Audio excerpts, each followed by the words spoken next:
Madame, Monsieur, bonsoir. C'est l'heure du décryptage de l'actualité nationale. Ce soir, nous recevons pour vous deux confrères avec qui nous allons passer une heure de temps pour analyser les sujets qui ont fait la une de l'actualité de cette semaine. Le tout premier confrère est Firmin Teko Agbo et il est journaliste et chroniqueur politique. Firmin, bonsoir. Bonsoir Daniel Adé, merci de m'avoir invité. Voilà. Également sur ce plateau, nous avons Jérôme Sosso qui n'est plus à présenter. Il est lui le directeur de publication du Triangle des enjeux. Jérôme, bonsoir. Oui, bonsoir Daniel et bonsoir très chères auditrices et téléspectatrices voilà. et téléspectateurs de cette émission. Voilà. Une émission de grande écoute, c'est une émission qu'on suit beaucoup. Merci donc pour nos amis qui nous apportent ce soutien-là. Voilà. Sauf qu'ils n'apportent pas encore le soutien financier. Ils vont le faire. Ça va venir. Donc, bonjour et bonsoir à eux tous. Et bonne année. Voilà. Comme je le disais avec vous, il sera question, mesdames et messieurs, de parler de l'actualité politique. Nous allons parler proprement dit du dialogue qui s'annonce au Togo entre le parti au pouvoir et l'opposition, un dialogue qui devrait normalement commencer depuis cette semaine, mais qui tarde toujours à venir. Firmin Teko Agbo, vous suivez de près cette situation, la situation au pays. Le dialogue était annoncé pour cette semaine. Aujourd'hui, même l'émissaire gabonais, l'émissaire ghanéen qui était attendu au pays n'est finalement pas arrivé. Vous savez, quand on parle de dialogue, je pense qu'il faut analyser un certain nombre de paramètres. Nous allons analyser la situation au plan international. Voilà. Il faut comprendre que la situation, ce qui se passe au Togo, n'est plus tellement national, mais ça relève des enjeux internationaux. Voilà. Première chose, n'oubliez jamais que Faure Gnassingbé est le président en exercice de la CEDEAO. Faure Gnassingbé, le président de la République togolaise, Voilà. est le patron de tous les chefs d'État de la CEDEAO. Donc s'il y a par exemple un problème au Libéria, au Ghana, au Burkina Faso, pour signer les décisions qui font des chefs d'État, médiateurs ou autres, il faut venir au Togo et c'est le président en exercice de la CEDEAO qui signe ces décisions. Mais nous sommes dans un contexte un peu particulier. Un peu particulier. Et voilà que la crise se déroule dans ce pays-là qui assure la présidence de la CEDEAO. Donc, qu'est-ce que le Ghanéen Akufo-Addo va venir dire à son patron qui est Faure Gnassingbé? Non, mais quand vous dites patron, patron dans quel sens? Parce qu'il est le président de l'institution, ça ne veut pas dire qu'il a plus il est le président de mais l'institution. Pour des questions importantes, Voilà. c'est Faure Gnassingbé qui prend des décisions. Voilà. On va au dialogue, on va aux réunions importantes et Faure Gnassingbé a le dernier mot, parce que c'est lui le président. Donc, qu'est-ce que le président ghanéen va venir dire à Faure Gnassingbé pour le moment?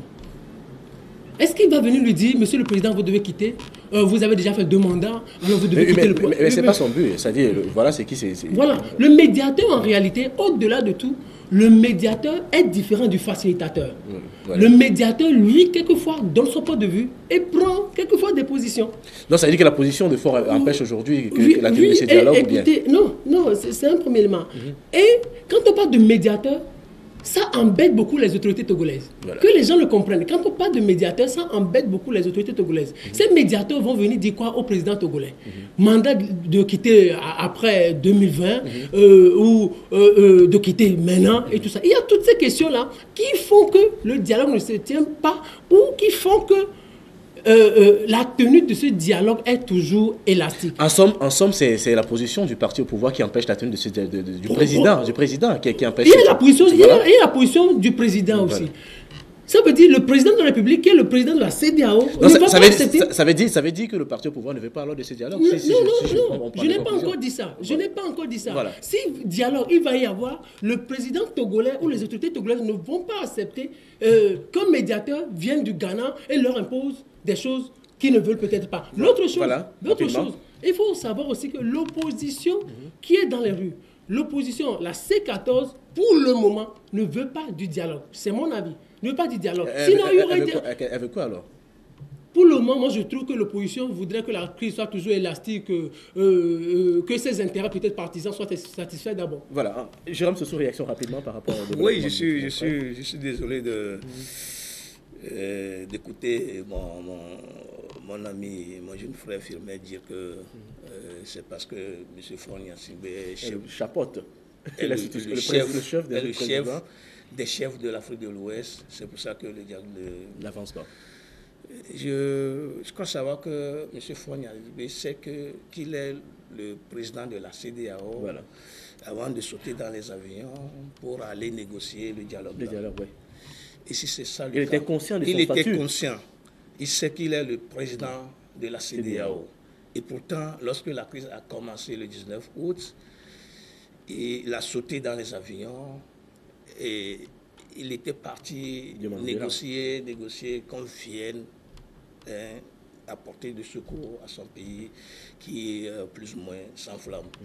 Et si c'est ça le cas, aujourd'hui, je ne crois pas qu'on va mettre ce statut de président de la CEDEAO devant pour faire la fuite en avant. Et donc, pour moi, je refuse de dire que celui-ci ne veut pas le dialogue. Celui-ci-là ne veut pas le dialogue. Puisque si l'un cas ou l'autre, d'un cas ou dans l'autre, on ne veut pas le dialogue, le pays va rester comme ça. Ça serait quoi après tout? Et donc, moi, je refuse toujours d'aller sur ce terrain-là. Voilà. Et donc, je me dis plutôt que tout doit venir de Faure Gnassingbé, qui, à mon avis, est en train de faire ses calculs politiciens pour voir là où se situent d'abord ses intérêts. Je crois qu'on va aller au dialogue, mais il est en train, à mon avis, de faire des calculs politiciens pour voir justement où se trouvent ses intérêts, les protéger avant d'ouvrir ce dialogue.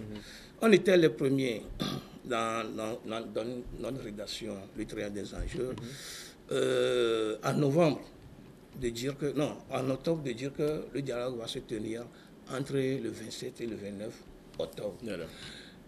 On a eu l'information là de sources très sûres. Et tout était fait prêt, du côté de l'opposition comme du côté du pouvoir, pour aller au dialogue. Tout était fait prêt. Même ceux-là qu'on appelle les étrangers, là, que nous appelons aujourd'hui les médiateurs ou les facilitateurs, c'est selon le nom qu'on voudrait leur donner.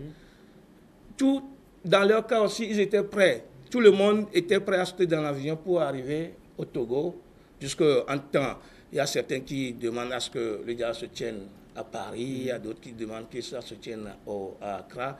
Et en fin de compte, on a conclu que le dialogue devait se tenir au Togo, à Lomé, ici.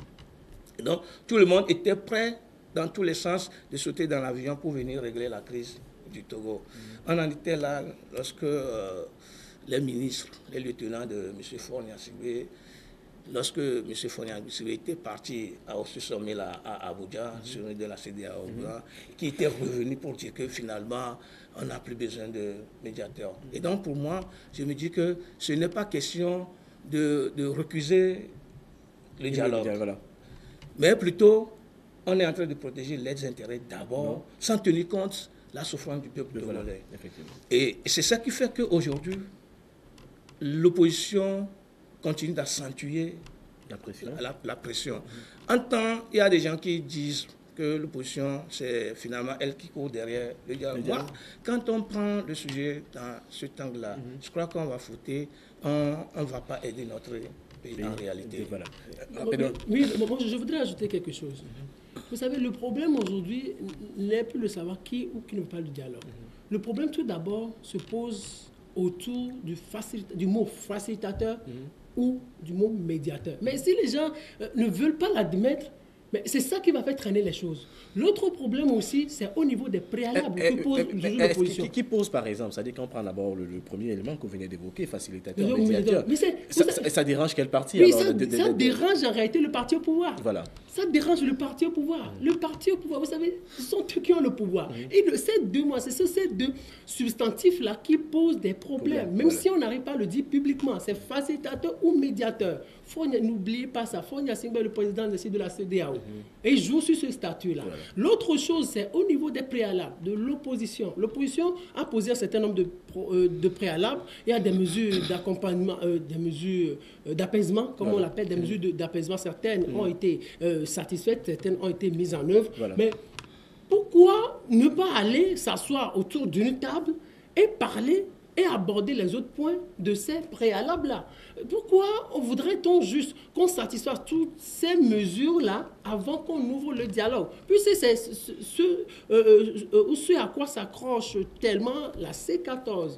L'autre chose aussi qui bloque le dialogue, quand ils étaient à la Conakry, de sources sûres et concordantes, au moment où les gens doivent discuter du contenu du dialogue, des points importants de ce dialogue, des gens se sont accoquinés ou des gens se sont accrochés à la limitation du mandat des députés. Voilà. Et c'est le chef de file de l'opposition qui serait derrière ça.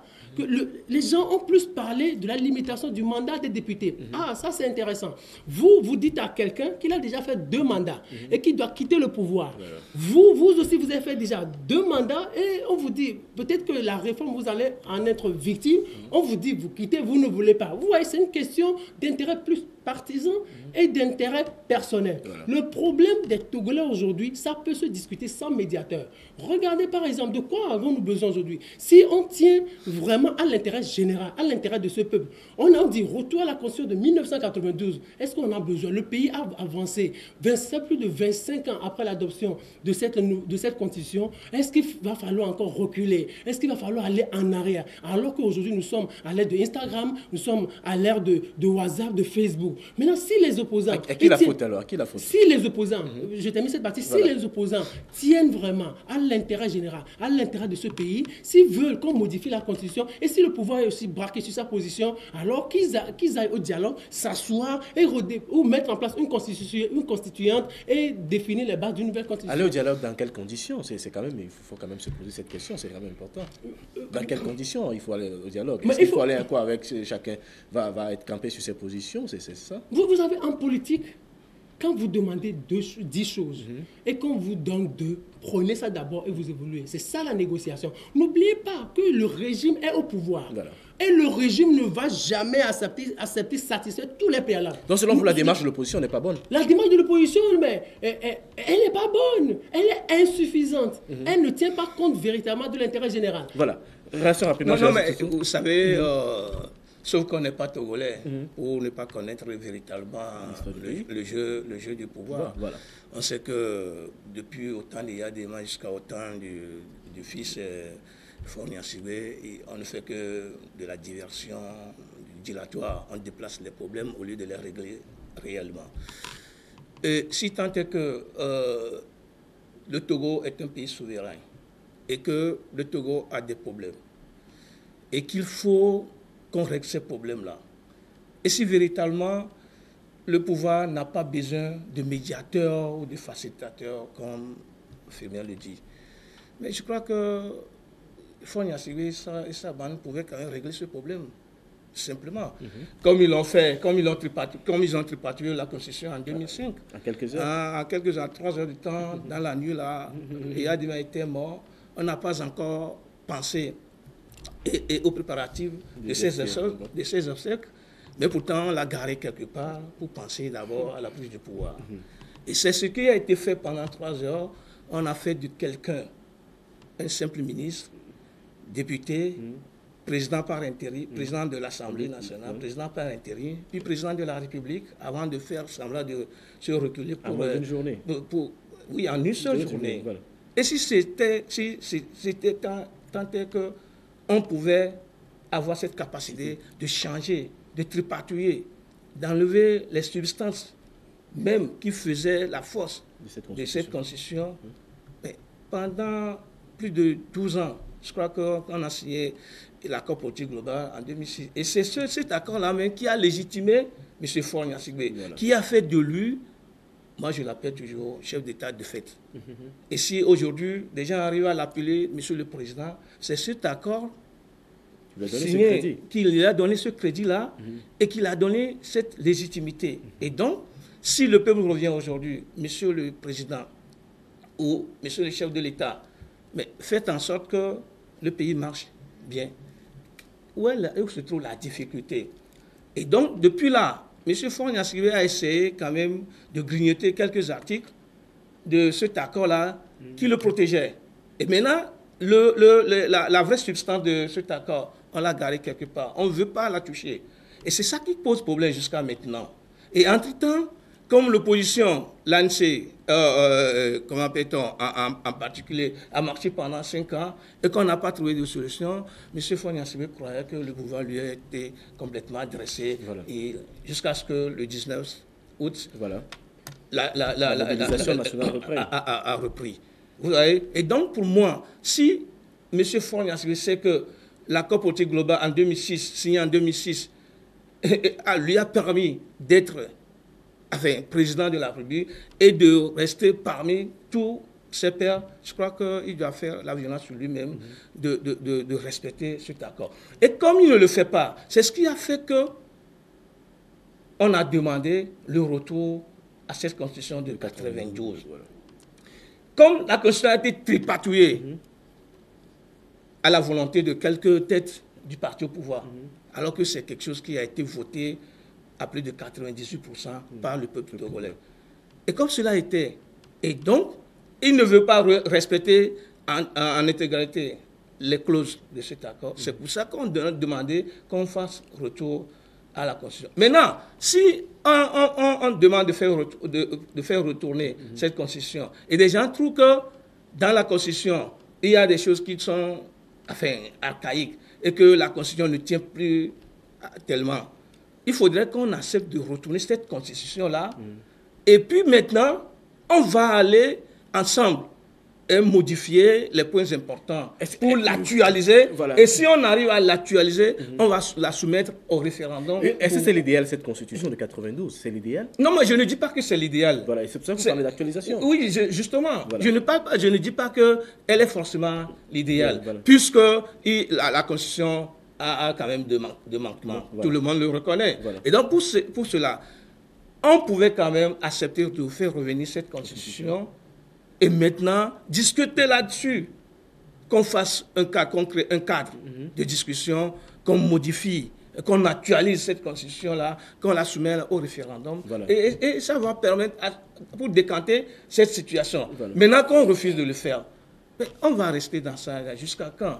Ça n'honore pas, en tout cas, le pays. Et je dis, si je fais référence aux déclarations de M. Faure Gnassingbé lors du congrès le congrès du siècle de l'UNIR à Tiwi la dernière fois, il disait à ses amis, aux membres de ses partis, que l'UNIR a la capacité de changer tout. L'UNIR a la capacité de faire évoluer. L'UNIR a la solution. Il le disait, ce n'est pas moi qui l'ai dit. Et donc, si c'est ça le cas, si véritablement UNIR a la capacité, si UNIR a la solution au problème du pays, qu'est-ce qu'on attend?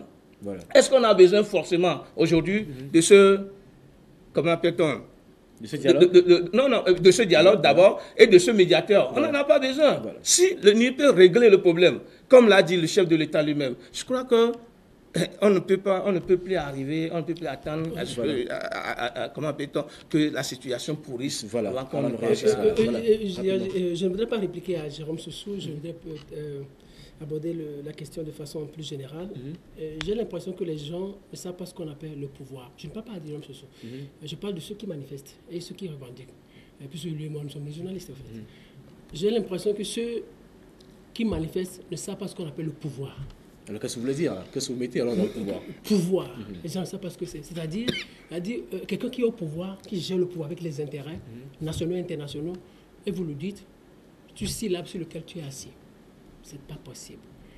Vous savez, les gens parlent du droit, mais quand on parle du droit, il faut mesurer la portée. Quand il y a une décision, il faut s'attendre à la portée.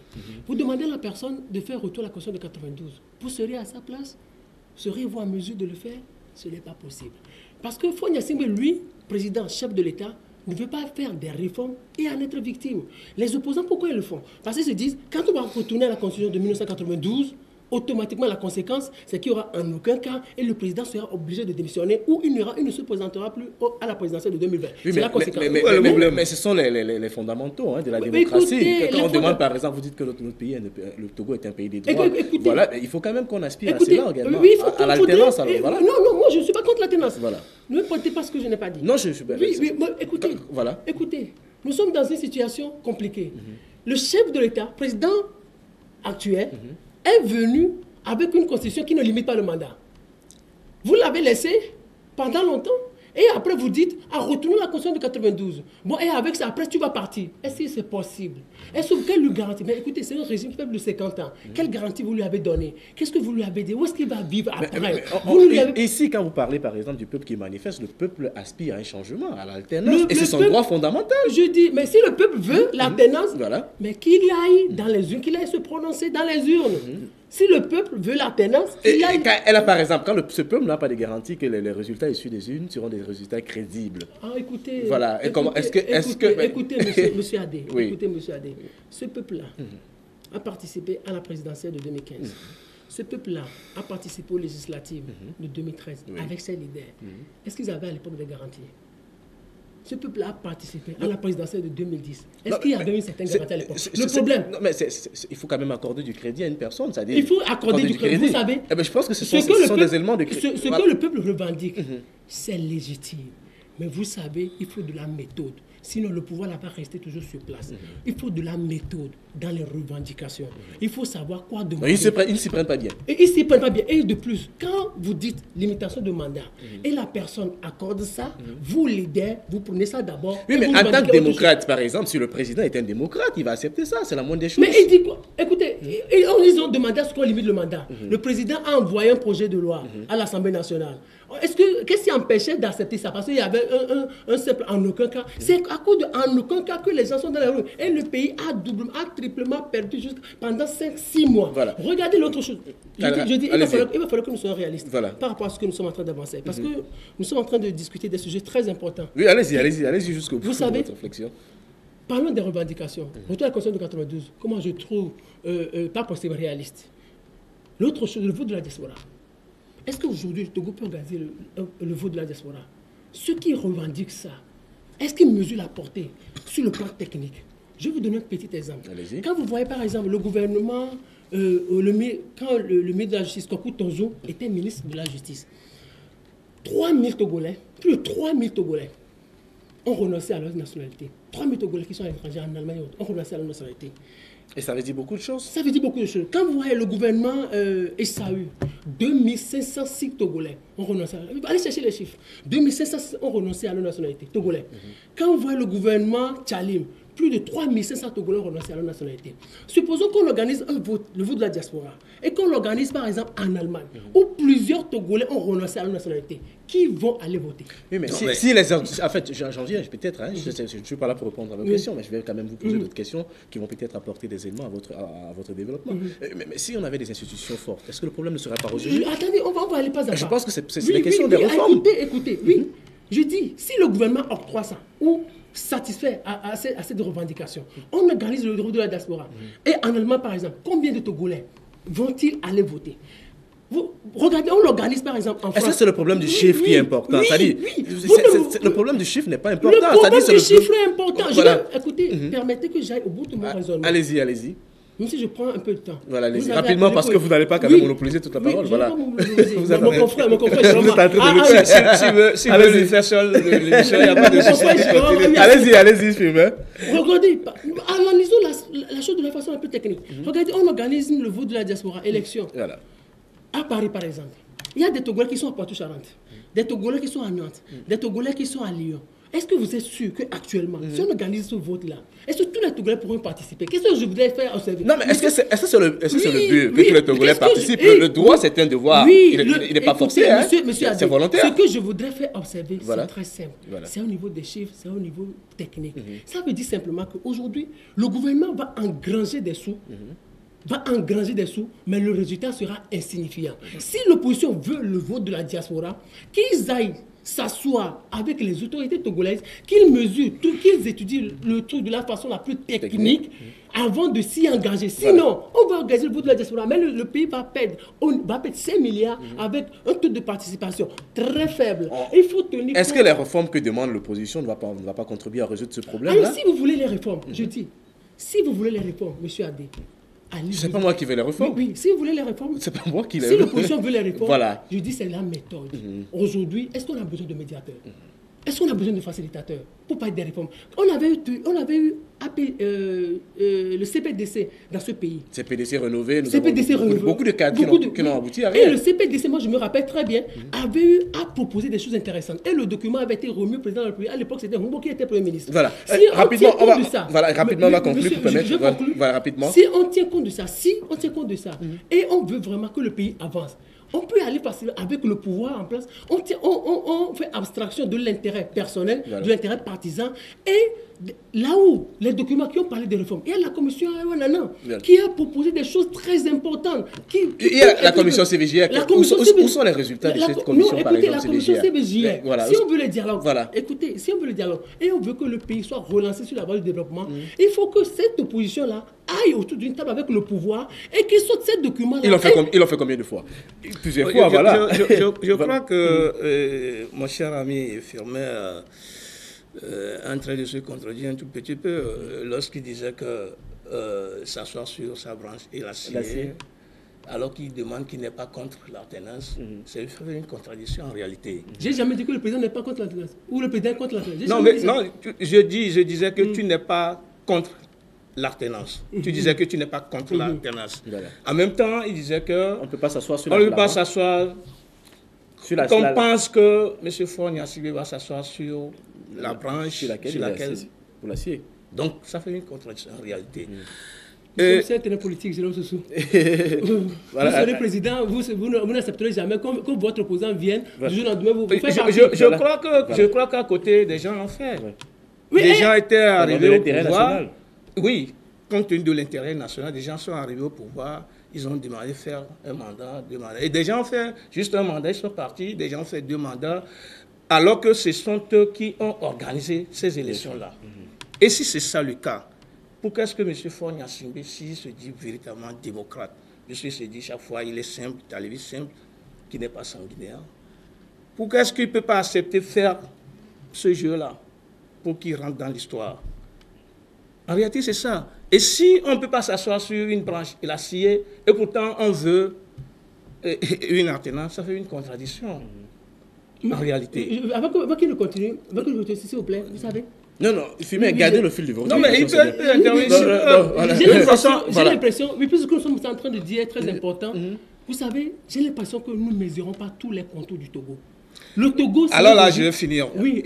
Alors là, je vais finir. Non, alors là, je vais finir. Avec tous les antécédents que le régime a derrière.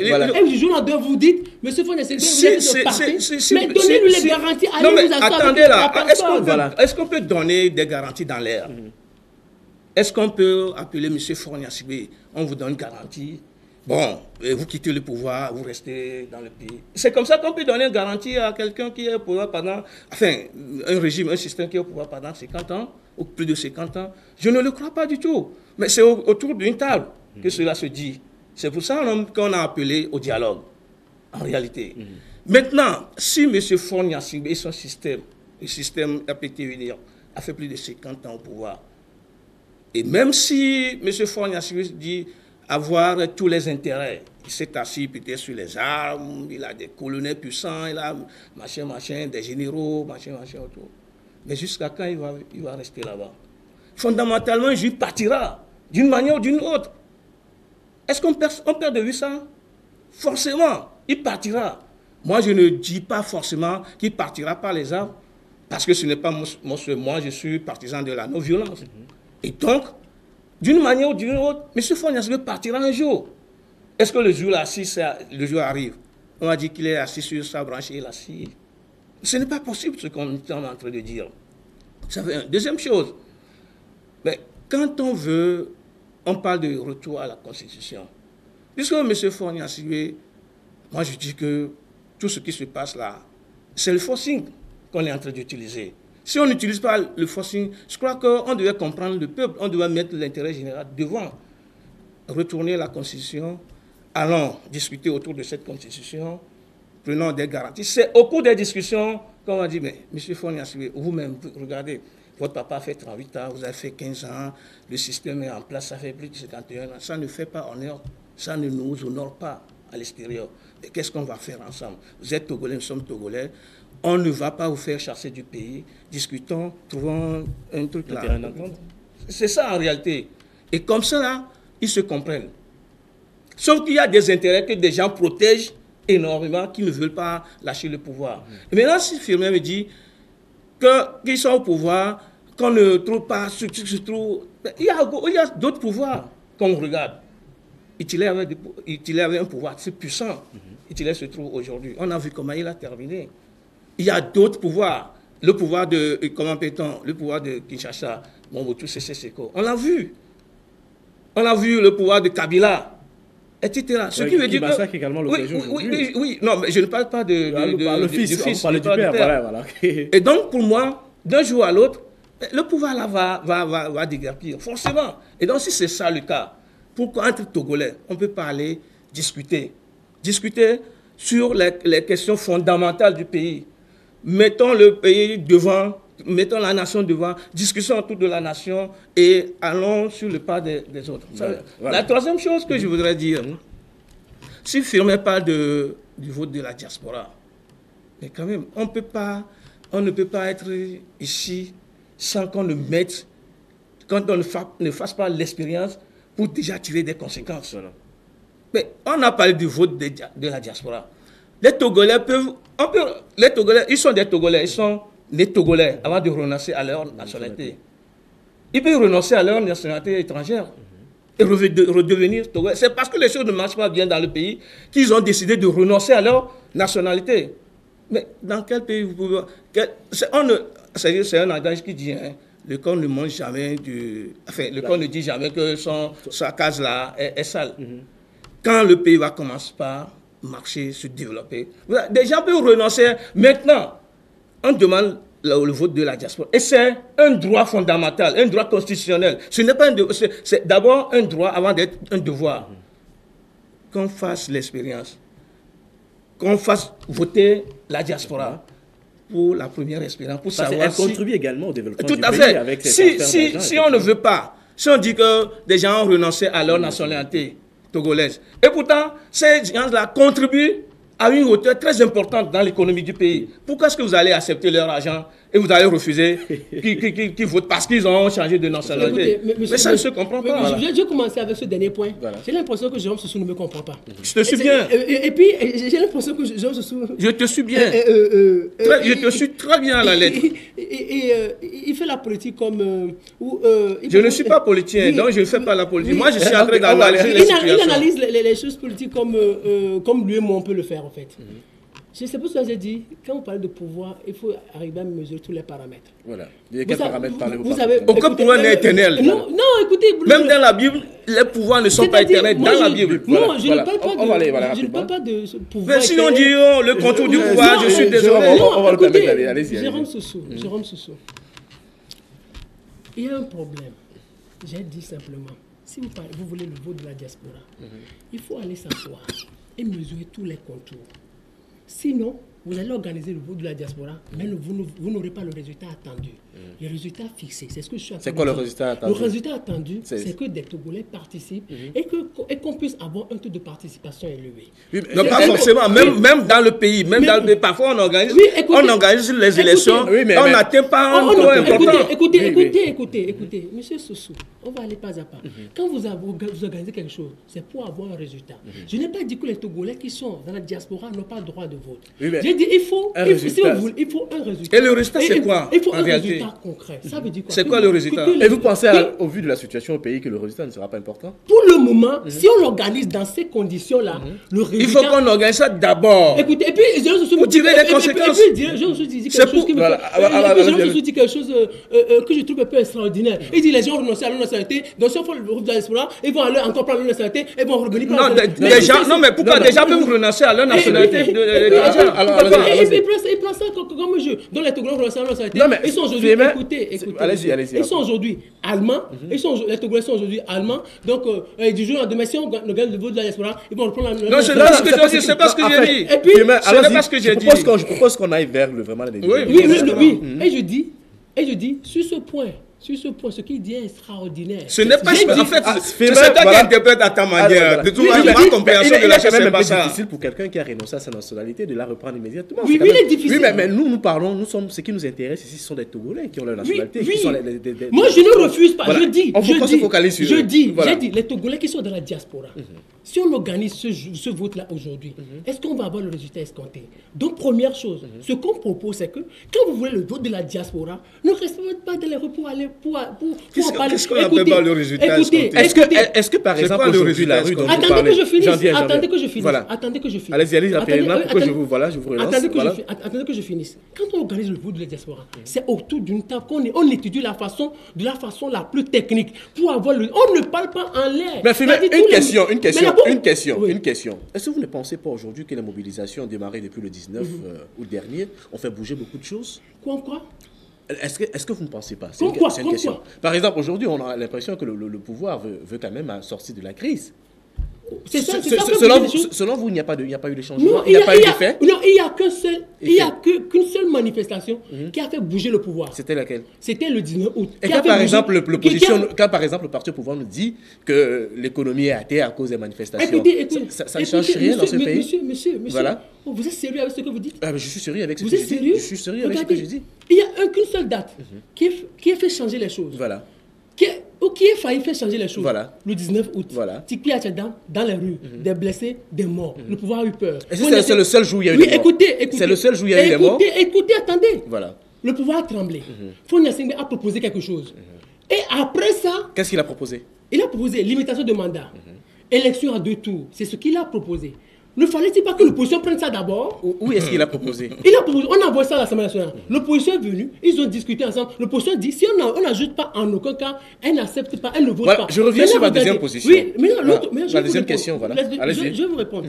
Quand vous dites qu'il y a des choses qui ont changé, au contraire, le pays a perdu. Mais c'est ce que je suis en train de dire. Ce n'est pas un changement. Quand le peuple a perdu économiquement, ce n'est pas un changement. Écoutez, quand vous dites... Est-ce que ce n'est pas un changement? Est-ce que cela n'a pas d'impact sur ce Écoutez, j'ai écouté, vous êtes dans la logique de celui-là que j'ai écouté vendredi, jeudi, qui disait sur une chaîne privée que quand on lui demandait de présenter le bilan des manifestations... C'est pas le bilan, écoutez, il ne faut pas qu'on... Les positions sont antinomiques. Hein. Oui, ce que je suis en train de poser comme problème... Vous dites, Monsieur Filmet, je vous pose des questions en tant que journaliste, alors ne me prêtez pas des intentions. Oui. La question que je suis en train de vous proposer, c'est de savoir si ces marches n'ont pas eu d'impact sur le quotidien, le vécu des Togolais. Oui, bien sûr. Voilà. Est-ce que, économiquement parlant... Économiquement, le pays a perdu. Et on n'a pas mis le... Mais ça fait un changement. Écoutez, monsieur. Mais ça fait justement un changement. Moi, je ne voudrais pas rentrer dans votre esprit. Mais permettez que je vous dise ceci. Il est comment l'esprit? Quand les gens disent, voilà. Moi je dis, ces marches ont fait du tort au pays. Voilà. Avec ces marches, vous êtes d'accord sur cet aspect? Bien sûr, voilà. Le pays a perdu économiquement. Voilà. Il y a un responsable du Parti des travailleurs, des Togolais qui disait que par rapport à leur bilan, ils ont eu les recettes fiscales ont baissé de 40%. Donc c'est un bilan. Mais c'est incroyable. Ce que moi je voudrais dire... Alors ne me prêtez pas ces intentions. Ce que je voudrais dire, M. Adé, ce que je voudrais dire, le pays, ces derniers mois, on pouvait mieux faire. On a perdu des mois pour marcher et le pays a perdu. Ce n'est pas bien. Est-ce que vous pensez par exemple que les mois dont vous parlez, qu'on a perdu, n'ont pas poussé le régime à agir? Non, c'est ce que je dis. C'est le 19 qui lui a permis ou qui l'a contraint à agir. Après, le régime n'a plus bougé. Le régime, au contraire, fait un effort pour conserver le pouvoir. Ouais. Le régime fait un effort pour restructurer sa base, pour restructurer son parti. C'est ce que le régime a fait. On a l'impression qu'il y a du cafouillage au sein de ce camp. Bien sûr, c'est ce que je dis. Quand vous lisez toutes mes chroniques, j'ai dit, Fonia Singbe un peu plus perturbé au début de la crise, reprend le costume de chef qui contrôle tout. Fonia Singbe a eu peur. Et aujourd'hui, il est en train de remettre toutes les structures en place pour lui permettre de conserver le pouvoir. Vous voilà. ne pouvez pas oublier ça. Rapidement. Germain, Jérôme, le bilan de ces manifestations, qu'est-ce que... je ne veux pas parler en termes de bilan. Voilà. Il y a des conséquences, il y a eu des impacts positifs ou négatifs. Moi, en tant que Togolais, et quand j'aime mon pays, je ne peux pas permettre à ce que cette situation-là perdue jusqu'à ce jour. Voilà. Je ne peux jamais le faire. Sauf que j'ai mes intérêts que je protège comme il faut protéger ses intérêts. Effectivement. Et donc, pour moi, en réalité, le 19, juste après le 19, que la crise s'est éclatée et que M. Faure Gnassingbé, peut-être à peur de perdre son pouvoir, il a fait cette diversion rapidement pour envoyer quelques brides. Il a repris de la main aujourd'hui? Non, mais il n'a pas encore repris de la main. Qui vous le dit? Il n'a pas repris la main? Qui vous le dit? S'il a véritablement repris de la main, est-ce qu'on va encore continuer de voir des trucs comme ça dans le pays? Mais est-ce que ça, reprendre la main même, quand on est au pouvoir, reprendre la main, c'est ça en réalité? Non, Faure n'a pas encore. Faure se cherche toujours. Force cherche, c'est pour ça que ses pères... Donc vous contredisez par exemple la chronique du confrère de Firmin. Que quoi? Non, il a repris les rênes. Non, mais Faure n'a pas encore repris les mains. Voilà. Si Faure a véritablement repris les mains, hein, ses pères ne pouvaient plus encore... se bousculer autour du Togo. Non, ce n'est pas vrai. Il n'a pas encore repris la main. Faure reprendra la main, sauf qu'il n'y a plus de crise au Togo. Ça, c'est une réalité. C'est fort, reprend la main, on verra plus les gens dans la rue. Dans la rue. Et vous avez quoi? Le pays va commencer par reprendre vie. Faure ne peut pas reprendre la main dans cette situation. On dit que le pays sauf que qu'on fasse un dialogue sérieux et peut-être on va lui donner des garanties. Il va reprendre. Voilà, certains confrères évoquent dans leur colonne, par exemple, l'endettement du pays, la crise. Non, mais moi, vous l'avez posé la question.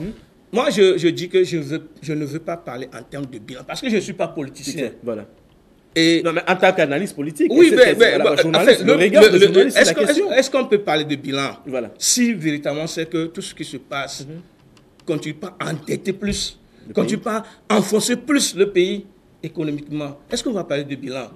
Et si Faure Gnassingbé, sa bande, accepte que la crise continue, cela veut dire qu'ils n'aiment pas leur pays. Oui, mais est-ce que l'opposition qui est dans la rue aussi aujourd'hui ne peut pas mettre un peu de l'eau un tout petit peu? Qu'est-ce que vous appelez mettre de l'eau dans le vin? Parce qu'on a l'impression qu'elle a mis la barre un peu plus haute. Non, mais on a mis quelle barre plus haute? Voilà. Moi, je ne raisonne toujours pas en ces termes. Voilà. Moi, je dis, je suis le chef de l'État.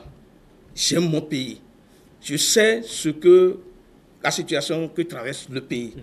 Qu'est-ce que je peux faire en tant que vrai Togolais, en tant que ce chef d'État, ce président de la République qui aime véritablement, qui n'a pas de mépris pour son peuple, ce président de la République qui aime véritablement ses concitoyens, son peuple. Qu'est-ce que je peux faire? Mais j'appelle l'opposition, puisqu'ils sont aussi des Togolais, on s'assoit autour de la table et face à face. Ali Bongo l'a toujours fait. Talon le fait. Les autres présidents le font. Quand il arrive à un moment donné, la crise perdure, il revient fondamentalement au chef de l'État d'appeler le camp en face, les amis. Mais le camp en face ne fait plus confiance au président. Non mais, je vous dis, si M. Faure Gnassingbé lui-même prend ce bâton de pèlerin aujourd'hui, appelle l'opposition, il n'y a pas question de confiance, de ne pas avoir confiance. M. Faure Gnassingbé ne l'a jamais fait. Il faut qu'il fasse l'expérience. Quand il arrive à un moment donné, il faudrait qu'on prenne ses responsabilités. M. Faure Gnassingbé laisse ces ministres-là qui racontent du n'importe quoi sur les antennes, qui racontent l'opposition et qui parfois, je ne sais pas si font le compte rendu réel au chef de l'État. Que M. le Président de la République, que M. Faure Gnassingbé lui-même appelle son opposition. Et il y a des gens toujours fait. Et quand il y a des gens toujours appelé l'opposition, tout rentre dans l'ordre. Voilà. Si M. Faure Gnassingbé se donne cette responsabilité aujourd'hui, appelle l'opposition, que lui-même veut régler le problème, il appelle, il s'assoit avec l'opposition face à face, je crois qu'ils vont décanter la situation. Voilà. Maintenant, quand on veut déplacer les problèmes, ouais, dans tous les secteurs, aujourd'hui, dans tous les secteurs, il y a quel secteur au Togo qui n'est pas paralysé? Qui n'est pas paralysé. Voilà. Et pourtant, M. Faure Gnassingbé ne dit rien. C'est du mépris total. Voilà. C'est pas bien, quoi. Oui, vous savez, ce qui aurait pu sauver le pays, je l'ai toujours dit et je vais le répéter, c'est l'accord RPT-UFC qui a été signé. Et de 2010, bien sûr, et qui prévoit un partage de pouvoir. Ce que Jérôme dit, si on peut ajouter ça à cet accord, le pays aurait évolué. Oui, mais quand Jules Christ même a adressé le bilan de cet accord, c'était mitigé. C'était un bilan mitigé. Écoutez, monsieur, oui, allez-y. permettez que j'aille au fond de allez-y. Si, par exemple, Et j'ai toujours proposé ça dans mes chroniques. Si on réactualisait cet accord, parce que ça parlait de partage du pouvoir, où on dit l'opposition prend ceci, le pouvoir prend ceci, ce TCI prend ceci, on partageait le pouvoir. Ça, si on avait mis en place, si par exemple les autres acteurs de l'opposition avaient suivi cet accord, on ne serait, écoutez, on ne serait pas à ce niveau. Est-ce que le parti au pouvoir respectait les engagements de cet accord? Voilà. Écoutez. Parce que j'ai l'impression que vous rejetez rien que l'anathème sur l'opposition. Est-ce que le parti au pouvoir a respecté tous les points de l'accord? Vous savez ce qui se passe? C'est pourquoi on a vu qu'on a confié juste quelques ministères. L'opposition, oui, écoutez, le parti au pouvoir, c'est ce que Jérôme ne comprend pas, Jérôme Soso ne comprend pas. Le parti au pouvoir, Fonia Singbe, où le régime en place ne veut pas quitter le pouvoir. Oui, mais quand tu signes un accord, avec des points bien définis, ça veut dire qu'on est prêt à respecter. Alors, c'est un plaisir de refuser de quitter le pouvoir. Moi je voudrais. C'est un plaisir. Moi je voudrais qu'on soit réaliste d'abord. Est-ce que le réalisme n'est pas synonyme de respecter également ces engagements? Je voudrais qu'on soit réaliste, qu'on mesure la force qui est en face et qu'on fasse des propositions en conséquence. Voilà. Si on ne veut pas être réaliste et mesurer la force de celui-là qu'on a en face, on ne bougera jamais. C'est-à-dire, il ne faut pas faire la politique. Oui, ne parlons pas de démocratie, parlons plutôt dans la Togo, c'est un pays, ce qu'il y a des mal construit, ce n'est pas de la blague. Et j'ai toujours l'habitude de dire sur les médias qu'il y a des mal construit quelque chose qui est plus puissant que lui-même. Parce que quand il est parti, la chose est devenue plus puissante. Parce que quoi? Ce sont tous les Togolais, à un moment donné, qui ont aidé à construire cela. Si vous voulez... Pas tous les Togolais. Comment tous les Togolais ont aidé à construire cela? Écoutez, dans quel sens? Il n'y a pas eu parti unique dans ce pays. C'est de force que des gens ont accepté. Oui, moi je dis, écoutez, mais ce ne sont pas tous les Togolais. Mais il n'y a pas eu parti Togolais. Pourquoi il y avait l'opposition qui n'a pas été rejeté par ce parti? Trop dit, quand c'est tous les Togolais qui ont construit ce pays, c'est trop dit. Ce sont tous les Togolais, et je le réitère, ce sont tous les Togolais qui ont aidé à construire cela. Si les Togolais veulent que ce régime-là quitte, il faut que tous les acteurs politiques, opposition, pouvoir, s'asseoir autour d'une table pour mettre en place des règles pour déverrouiller les institutions de la République. Et c'est ce que Maître Agbouba a toujours proposé. Si vous ne déverrouillez pas les institutions de la République, rien ne changera. Si les gens veulent Qui fera ça? Écoutez. Si les gens veulent juste dire bon, que Fonia Singbe reste là, qu'il fasse la démocratie, il ne le fera pas. Vous savez, quand on a le pouvoir... Est-ce que faire de la démocratie ne veut pas dire également déverrouiller ces institutions dont vous parlez? Et qui a ce pouvoir? Qui a le pouvoir de le faire? Écoutez, monsieur, j'ai l'impression que les gens comparent le régime togolais. Non, ce n'est pas une impression. Non, mais revenons à votre développement. Oui, les gens comparent sur votre développppement pour vous poser cette question. Ce que je dis, les gens veulent que le pouvoir soit là, ce pouvoir-là, qui a été une grande dictature à un moment donné, qui se lève aujourd'hui et qui disent ok, bon, nous on veut quitter, les opposants venez, bon, on va définir les règles, nous on va partir, vous allez reprendre les règles. Vous blaguez, vous rêvez, ce n'est pas possible. Il faut que les gens sachent ce à quoi nous faisons face, ou ce à quoi ils font face. Ce pouvoir-là ne partira pas, il partira un jour, mais il ne partira pas dans ces conditions. Si les gens ne veulent pas mesurer les enjeux nationaux, les enjeux internationaux, Fonia Singbe va rester sur place encore pendant des années. Regardez, pour terminer, quand les gens, je vais revenir un petit point au niveau du retour à la Constitution de 92. Un petit point. Vous savez ce qui pose problème? Fonia Singbe ne veut pas être frappé par la rétroactivité. Si on retourne à la Constitution de 92, il veut indirectement, c'est moi qui l'analyse à ce niveau, comme ça, il veut indirectement qu'on lui permette de faire encore un ou deux mandats. Et là, peut-être, il aurait toute la chance de préparer son départ. Fonia Singbe ne veut pas du jour au lendemain quitter le pouvoir. Il faut combien d'années pour préparer son départ? Moi, je dis... Il faut plusieurs années. Moi, je ne suis pas à sa place. Moi, j'analyse. Oui, mais... Si les opposants veulent que Fonia Singbe quitte le pouvoir... C'est comme tu es rentré dans l'esprit de fond. Hein.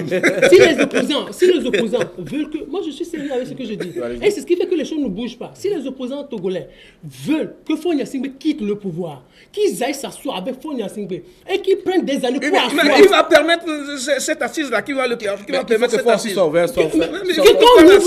on ouvre le dialogue... À l'absence de président. Et qui va le faire? Le dialogue, qui va appeler au dialogue? Écoutez, qu'on ouvre le dialogue, que les opposants, que le gouvernement définisse une date, que les opposants acceptent d'aller au dialogue, s'il y a préalable ou pas, qu'ils aillent à ce dialogue, qu'ils sortent tous les documents et qu'ils redéfinissent les bases du développement de ce pays. Sinon, si les gens vont rester dans le parlant de préalable, et Fonia Singbe aussi va rester dans... La crise va perdurer. La crise va perdurer. Voilà. C'est pour dire tout simplement que si je suis bien tout ce que Firmin a dit, et pour déduire une conclusion, tout se fait parce que Faure ne veut pas quitter le pouvoir. c'est la dictature pure et simple. Qu'on appelle les choses par leur nom. Qu'on ne nous fasse pas dire qu'il y a démocratie. Des gens disent parfois que bon, on a la liberté d'expression. On ne l'a pas eu sur plateau d'or. Hein. C'est à la suite de véritables combats qu'on l'a pu arracher. Mais c'est déjà quand même un acquis. Oui, mais bien sûr, je suis d'accord, voilà. Je ne refuse pas. C'est tout à fait une avancée. Mais je dis, si M. Faure Gnassingbé veut encore 1 ou 2 mandats pour préparer son départ, celui qui vole, volera. Donc, après les 10 ans qu'on lui aurait encore accordé, il va dire qu'il n'a pas encore préparé son départ. Alors, qu'est-ce que vous proposez? Et donc, non mais qu'est-ce que je propose? C'est que tout ce qui se passe dans le pays actuellement, ça concerne Firmin, ça me concerne. Ça me concerne tous les Togolais. Étant donné que quand on se réveille, on a des difficultés à faire manger à nos enfants. On a des difficultés pour qu'on paye, comment appelle-t-on, les frais scolaires à nos enfants. Bon, peut-être Firmin n'a pas encore un enfant, je n'en sais rien. J'ai une mais femme et dans cette situation-là, aller à l'hôpital, ça fait problème. Aller à l'école, ça fait problème. Le marché, ça fait problème. Tout est problème. Tous les secteurs sont à terre. Et on dira encore que celui-là qui a fait que les choses sont comme ça veut encore 1, 2, 3 mandats pour préparer son départ. C'est du n'importe quoi. Voilà. Et donc, pour moi, fondamentalement, M. Faure Gnassingbé doit prouver aux Togolais qu'il aime son pays. Il a déjà fait, il est en train de faire 15 ans. Et il a prouvé, il aime le pays. Pas en faisant quoi? En inaugurant les fontaines publiques, c'est ça? C'est un signe d'amour pour le pays. Non, mais laissez tomber cette histoire-là. Des gens ne sont plus à cette étape-là de développement du pays. Franchement, moi je dis, quand on aime son pays, on le prouve. Voilà. On ne fait pas du mépris. Voilà. On ne méprise pas. On ne tue pas les petits-enfants. Voilà. D'accord? Et donc, pour ce faire, M. Faure Gnassingbé a l'obligation d'appeler au dialogue. Voilà. C'est autour de la table. L'opposition ne veut pas appeler au dialogue. C'est M. Faure Gnassingbé qui a d'abord demandé le dialogue auprès de ses pairs. Voilà. Et donc, il lui revient fondamental d'engager ce dialogue-là, qu'on aille, que l'opposition et les acteurs, tous aillent autour de la table pour nous sortir de ce carcan politicien. Voilà, c'est peut-être la raison pour laquelle les sages du Parti uni se sont retrouvés cette semaine à Cara. Voilà, les sages du Parti uni. C'est une nouvelle appellation, voilà. Oui, les sages de uni. Voilà, rapidement, qu'est-ce que vous dites par rapport à ça? Vous savez, juste une petite phrase. Rapidement, parce que nous sommes dans le parlementaire. Quelle phrase l'élastique là? Vous savez, c'est très important ce qui se passe dans ce pays. C'est tellement important. Et quand Faure Gnassingbé fait appel aux sages, ça veut dire qu'il y a un problème. Et je l'ai toujours dit, le 19 août a troublé le président de la République. Il n'oubliera jamais cette date. Parce que c'est ce 19 août-là qui lui permet de restructurer le parti. Et qu'est-ce que les sages vont apporter? Maintenant, quand il parle de ça, il fait appel aux sages. Mais Faure Gnassingbé, il doit savoir que s'il souffre aujourd'hui, c'est parce que ces sages-là qui ont eu à diriger le pays ont péché. Ils ont péché ou ils ont été écartés? Non. Les 38 ans de règne, et Eyadema Gnassingbé les a passés avec ces sages. Voilà. Si aujourd'hui nous n'avons pas de centre de santé moderne, si aujourd'hui nous souffrons au niveau de l'éducation, si aujourd'hui nous souffrons sur le plan économique, si aujourd'hui nous souffrons au niveau des routes, il y a des routes même qui ont été construites sans caniveau, la responsabilité première, c'est à ces sages. Alors ils n'ont plus rien à prouver alors? Écoutez, je n'ai pas fini. Je n'ai pas fini. Si Faure Gnassingbé a eu à souffrir pendant les 5 premières années, c'est parce que les sages-là ont fauté. Regardez, mais pourquoi alors se référer à ces sages qui n'ont rien apporté alors? Non, écoutez que je finis. Allez-y. Regardez tous les milliards qu'il a eu à débourser dans la composition de la CBJR, la commission FICO et autre chose. Les partenaires qui nous avaient quittés, les partenaires qui sont revenus après, avec les élections législatives et autres. C'est parce que les sages ont péché. C'est parce que les sages n'ont pas été à la hauteur. C'est pour cela que les sages-là, la première question que Faure Gnassingbé doit leur poser, présentez-moi le bilan. Pourquoi? Qu'est-ce qui a fait que vous m'avez laissé un pays, entre guillemets, pourri? Qu'est-ce qui a fait que vous m'avez laissé un pays sans éducation moderne, sans hôpitaux? La première responsabilité revient à ces sages-là. L'autre chose que je revois, c'est que le président de la République, il montre qu'il est perturbé, qu'il est troublé dans son esprit, faire appel à ces sages, c'est peut-être reconstruire un parti fort à l'image du RPT. Parce qu'il se dit, ah, qu'est-ce qui a fait que Tikpi H&M est apparu? Qu'est-ce qui a fait que nous souffrons? Qu'est-ce qui a fait que cette crise-là perdure tant? Peut-être notre parti n'a pas été si fort comme le RPT. Peut-être ces sages-là ont une certaine expérience en ce qui concerne la conservation du pouvoir. Donc ces sages-là pourraient m'être utiles.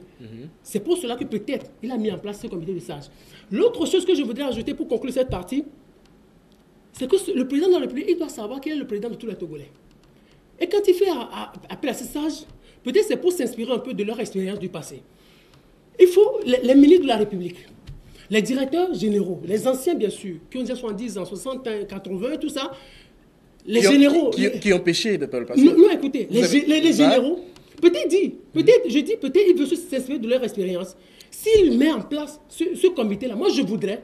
C'est ma proposition, c'est qu'il au-delà de tout ça, qu'il aille au-delà de tout ça et qu'il mette en place un comité de sages républicains où on trouverait tous les sages de la République. C'est-à-dire au niveau de l'ANC par exemple, il y a des Georges Lawson qui ont été procureurs dans ce pays, il y a d'autres compétences qui sont des sages, il y a au niveau de Obu, au niveau de tous les partis, des gens qui ont eu à exercer une fonction dans ce pays, qui ont apporté d'une manière ou d'une autre à la construction de ce pays. Qu'on les mette ensemble là, ce sont eux qui connaissent le général Yadema, ce sont eux qui connaissent... Oui, mais est-ce que c'est une référence? Écoutez que je finisse. Écoutez que je finisse. Voilà, allez-y rapidement. Écoutez que je finisse. Rapidement parce qu'on... Qu'ils mettent en place un comité où tous les sages là, parce que le Togo c'est un pays difficile. On ne sait pas pourquoi la crise là, on ne voit toujours pas le bout du tunnel de la crise. Il n'y a pas une volonté de part et d'autre. Il n'y a pas une volonté de part et d'autre. Mais non, puisqu'il a mis en place quelque chose, qu'il élargisse cette structure là, où on verrait tous les Togolais là, et que ces sages là, domaine par domaine, proposent des choses sérieuses pour le développement de ce pays. Non, mais il faut pas faire comme... Il faut pas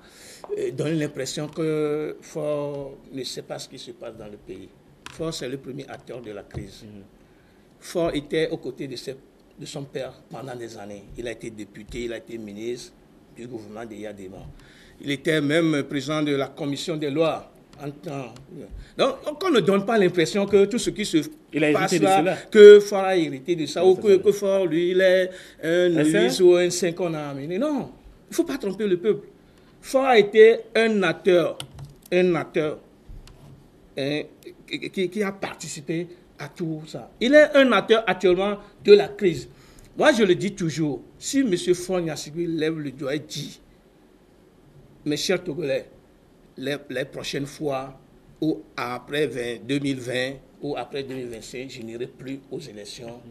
Vous allez voir que là, ça va décanter la situation. Quand on la bonne volonté, parce que des gens l'ont fait dans leur pays. Okay. Des gens l'ont fait dans leur pays. D'accord? Pourquoi est-ce que Faure, lui, ne peut pas s'inspirer de ça? Maintenant, si on dit... Rapidement, si on dit qu'on a formé un comité de sages, moi, j'ai ri. Ça fait rigolo. Ça fait du folklore ce qu'on est en train de faire là. Ces sages-là vont proposer quoi? Si véritablement ces sages-là étaient les vrais pilleurs du pays, tous ceux qui sont dans le parti, enfin, la plupart du parti au pouvoir, mais ce sont eux qui pillent le pays, à longueur du temps jusqu'à ce jour. Et ce n'est pas moi qui l'ai dit. M. Faure Gnassingbé lui-même a le courage de le dire, que c'est la minorité qui s'accapare, qui pille le pays à longueur du temps. Et donc, cette minorité-là se trouve où? Se trouve autour de lui. Voilà. Et si aujourd'hui, on forme un comité de ça et on dit, le comité de ça va faire quoi? Et, tenez-vous bien, la première déclaration de M. Kondi Agbar, vous vous souvenez? Je vais le paraphraser. Il disait qu'ils ont le vivier. D'État du pays. C'est pour ça qu'on les envie. On envie leur parti. Un sage qui peut parler comme ça. Voilà. La première déclaration d'un sage. Le vivier appartient à tout un État. Tout à fait. Si pas de unir que notre parti a des viviers, et c'est pour ça qu'on les envie. Voilà. Mais ça ne fait pas quand même. Merci à vous, Jérôme. Nous n'avons plus de temps. Merci à vous. Ça ne fait pas un comité de sages. Et donc, pour moi, pour chuter rapidement, M. Faure Gnassingbé, il est le premier acteur de la crise qui trouve solution à la crise. Merci à vous, Jérôme, d'être passé sur ce plateau. Je rappelle rapidement que vous êtes le directeur de publication du journal Triangle des Enjeux. Merci à vous, Philibert Ekouagbo. Gardez le fil de votre passion pour une autre émission. Journaliste et chroniqueur politique. Merci, c'est un plaisir de vous avoir reçu sur ce plateau. Plaisir partagé. Voilà, merci à la maison, mesdames et messieurs, de nous avoir suivis. On se retrouve la semaine prochaine si tout va bien. Au revoir.